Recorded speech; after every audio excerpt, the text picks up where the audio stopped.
Peut-être nous mettons-nous à l'écoute de la parole de Dieu, mais nous sommes appelés à plus, c'est-à-dire suivre le Maître sur son chemin, lié en tout notre vie à la sienne.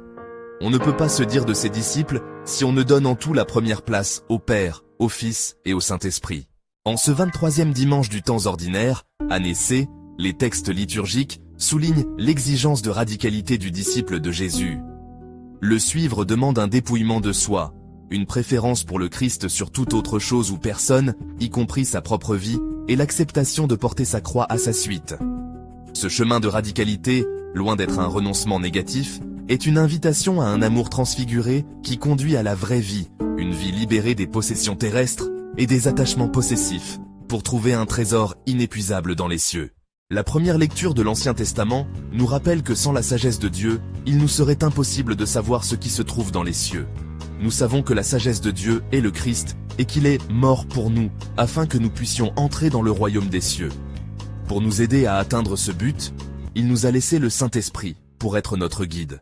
Dans le passage évangélique de Saint Luc, Jésus nous dit que nous devons abandonner tout ce que nous possédons si nous voulons être ses disciples. Bien que nous ayons besoin de certaines possessions pour vivre ou pour que le monde se développe, nous ne devons pas mettre notre confiance uniquement dans ces possessions, mais devons chérir Dieu par-dessus tout. Si nous faisons cela, nous connaîtrons alors la sagesse de Dieu et hériterons le royaume des cieux qui vaut plus que n'importe quelle possession terrestre que nous pourrions jamais souhaiter. Dans notre deuxième lecture de la brève lettre de Saint Paul à Philémon, nous lisons que Paul renvoie Onésime à Philémon. Onésime est un esclave qui a fui son maître.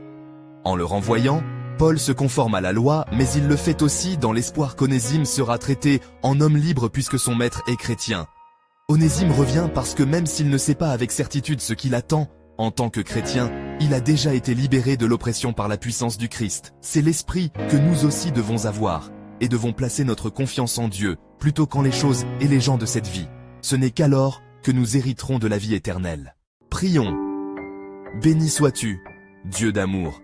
Tu nous donnes l'audace de vouloir être les disciples de ton Fils. Renouvelle en nous la liberté de renoncer à nous-mêmes pour le suivre jusqu'au bout. Que nous soyons associés pour toujours à sa vie. Lui qui règne avec toi pour les siècles des siècles. Amen.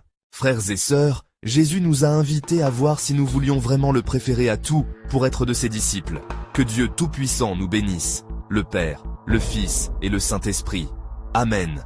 Marchant fidèlement sur ses pas, allons dans la paix du Christ. Si cette méditation vous a plu, n'hésitez pas à l'aimer, à la partager avec vos amis et à vous abonner pour plus de contenu. Chemin de foi.